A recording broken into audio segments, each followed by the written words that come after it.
But like, yeah, even like, I get it with like in America, for example, like there is definitely more of a diversity in terms of like the surface level with the people, like, and not even talking about like an accent wise, right? Like, obviously the moment someone opens their mouth for the most part, roughly whereabouts they're from. Right. But like, I still feel like, as Connor said, like there's still at the end of the day, regardless of if I was in Mississippi or Seattle, I'm like, it's still is American. There's still Americans. And maybe it's because, that make you feel like you're in America. And maybe it's because there's this like what do you think that thing is then? I don't know. I think it says, I realized from doing this tour and speaking to way more Americans than I ever have in my life is that Americans are like super fucking nice and they're really hospitable. Hospitable for sure. And they're always really nice. And then occasionally they might just say something or something gets brought up. And then, like if for some reason politics is ever mentioned, they say something like, oh, okay, yeah, well, we disagree on this. Yeah. But I keep my mouth shut. I never bring it up. But I notice some people, like, you cannot, like, okay, between, like, super left people and super right people, initially on the, like, if you're just talking, you cannot tell the difference between, it's just like, when something gets said, oh my God, does it come out very fast. There's like a rhythm to the conversation that I think is very uniquely American, and I don't know exactly how I can describe it. Yeah, I don't know if it's because I'm not American, I can't see it, but everyone feels super nice, super welcoming, and then if for some reason something is ever brought up that is political, even remotely so, it flips to the American that you see on the TV. Right. You know what I mean? Where you have these very strong opinionated people who are very open. And then you're like, okay, this is the America you see on the TV, which is why in a way it kind of made me appreciate America more in the sense that I don't think it's all doom and gloom because on TV, bro, they make America look god awful. Yeah. They are doing you dirty. And America does it themselves because they know that's what gets clicks. Yeah, of course. And so on TV and from movies and all this stuff, you get the impression that Americans are fucking insane. And to some extent, in Florida, they are. It is the case, but like I think most people in America are super chill, super nice, really awesome to talk to. Just don't bring up politics. Ever. It's funny because we actually, funnily enough, we went, everyone's just like, oh, how many more things do you have to shit on about America? And we found a lot. Don't worry about that. But we also found things we liked about America as well. Because I just liked how you always knew where you stood with an American, because I grew up in British culture where everything's behind like 10 layers of fucking sarcasm or something like that. Is someone being passive aggressive or not? You have to go through like 10 layers to figure it out. Like I get sent an email, right? A business email. He used regards instead of kind regards. Is he like, am I on a shit list or something? He's an asshole. Did I do something wrong to piss him off or did he forget? I don't know. With an American, you always know where you stand, because the email will start with "Dear asshole." It's like, oh, okay, I'm on a shit list now. And I'm like, I like that. I like that people are just direct there and they just tell you exactly how they're feeling. You don't have to like hide behind like so much bullshittery. Conversation's always nice. I always had a great time, As much as I hate tipping, it was great for getting rid of change that I didn't want. Oh, yeah. I would just round out. I'm like, this is awesome. Hold up, wait, this is a scam. Tipping was a joke at times. Also, it is somewhat convenient. I understand why some Americans are so attached to it, but also never, ever let that shit leave America. Please get that out of my country. And there was some other stuff that was nice. Just people were always pleasant. Yeah. But that was the thing, right? It's like, I don't know, when it comes to like the hospitableness of like the average American, like for sure, like I think we all discovered it's like, Americans for the most part, very welcoming, when they mean to be welcoming, and they're very hospitable and they want to make sure that you're having the best time that you can in their country. Right. But then at the same time, I'm just like, is that the average American or is that just the average Trash Taste fan? That was a part of me where I'm just like... We spoke to a lot of people outside of the Trash Taste fans, obviously, because we had a lot of days where we were just not doing shows. And also we were just talking to people normally. It was always a good time. Definitely. I don't think I had any bad experienses, but I'm white though, so I don't know if that plays into it. Had a bit of an experience in Detroit. I was about to say, do you want to talk about that? Well, people who missed out on that story. I was like, we go to Detroit. We had a show in Detroit, and I had heard about Detroit's reputation and everything like that before. Thank you, Eminem.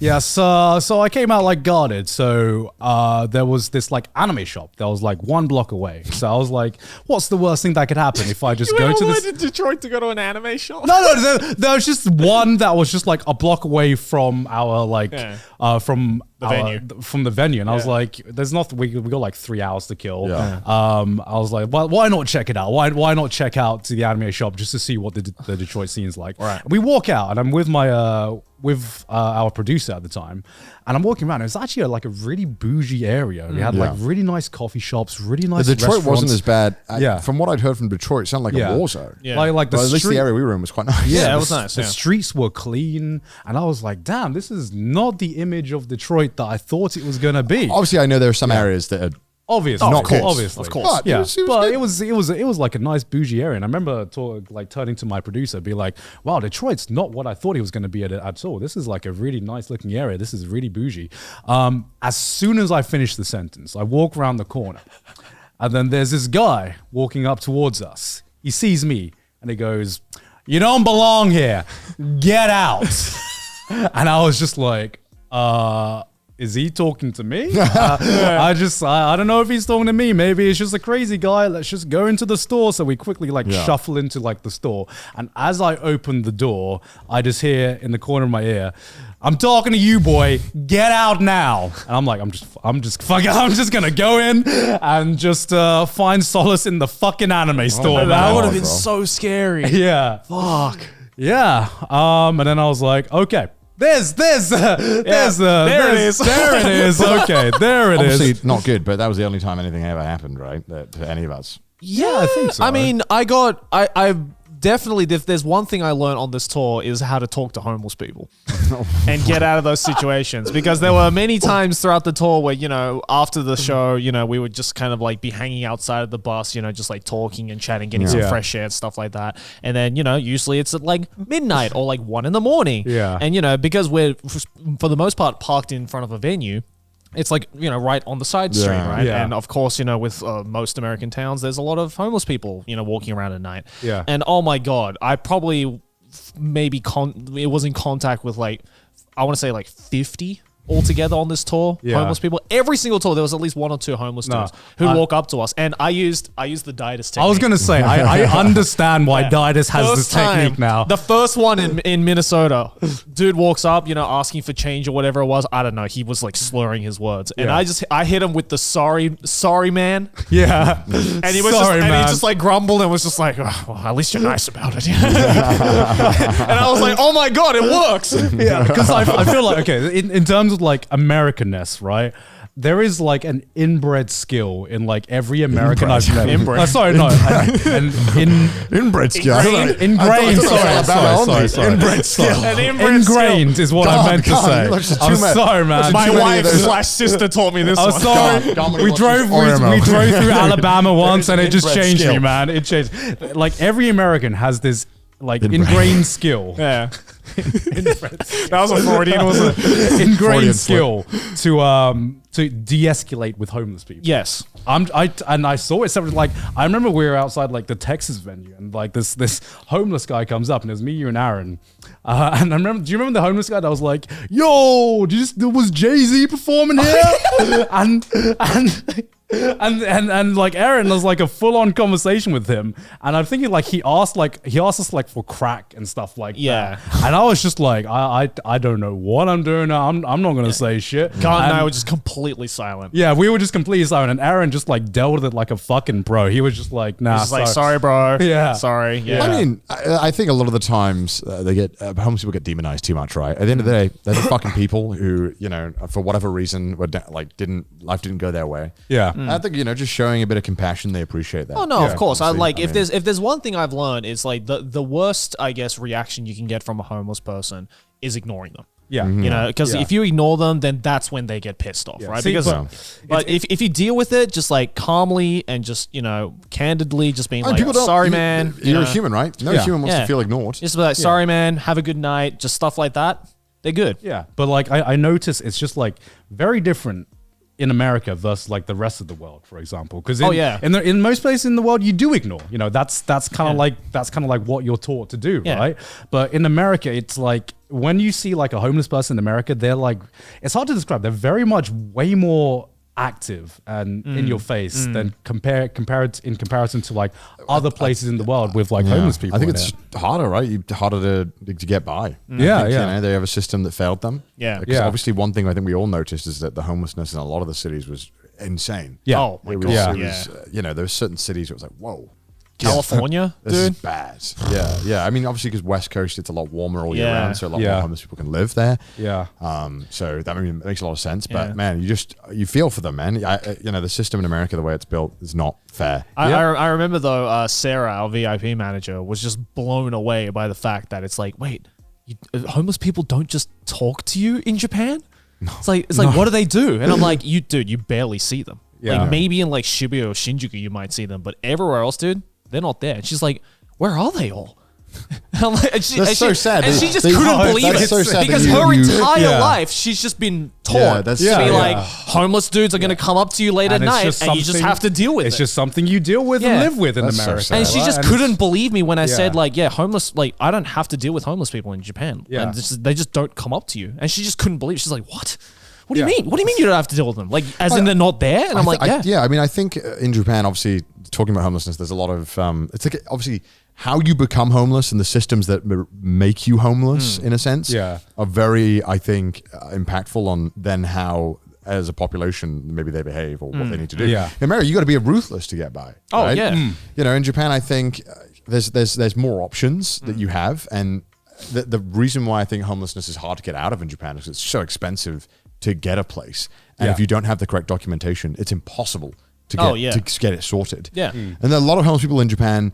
I mean, there's some that you see sleeping on the street, but a lot of them, homeless people in Japan, live in manga cafes or live in those hotels that are one night and they're like $30 or something really cheap. Or they live like along the river under the bridge. A lot of the times they don't. You know, it's like it's an entirely different system. Because of the whole way that they become homeless and the barriers stopping them from getting out of homelessness are different. And so I you know, it's very telling of the system and what's in place. And that's why in Japan it's different. Definitely. Because I think it's just something that if it's like your first time in America, because like my parents like came to America for the first time this year as well, and it shocked them because they'd never seen this kind of like this, you know, this kind of like system with homeless people before. And you know, it's something that every American knows how to deal with, but if you come outside from come from the outside to see what is the situation in America, it's just like very, very like shocking. You know? I remember the first time I visited America and a homeless dude talked to me, I was like, this is where I die. I could see the fucking HP bar at the bottom. Just like, I'm like, oh my God, I'm going to have to fight my way through this situation. It's, you know, it's very intimidating. If you've never experienced the US. Especially if you come from fucking Japan, you know. It's scary as shit, I'm sure. Yeah, it's terrifying. It's depressing as well because I hate seeing it online when people like demonize homeless people and they're like, man, they're the fucking worst or it's their fault they're homeless. It's like, maybe sometimes that is the case, but I feel like just labeling them as lazy or whatever is so not helpful to the situation, and it's so frustrating. It's their fault. If they're homeless, just buy a home, right? Stop buying Starbucks latte. That shit drives me up the wall. Actually, there was one situation. I think we were in Nashville, Tennessee. There was a homeless dude that came up to me. He was a really nice guy. Just like I actually had like a really nice conversation with him, and you know, at the end of it all, like I just gave him like $5 because I'm just like, you know what, you're not actually all that crazy. I actually had a great conversation with you. You're respectable about it, whatever. You know, it's fine. Take my money. But like, you know, if you're gonna come up to me and be rude and shit about it, then like, don't expect change. You know, that's not how you do this shit. You know.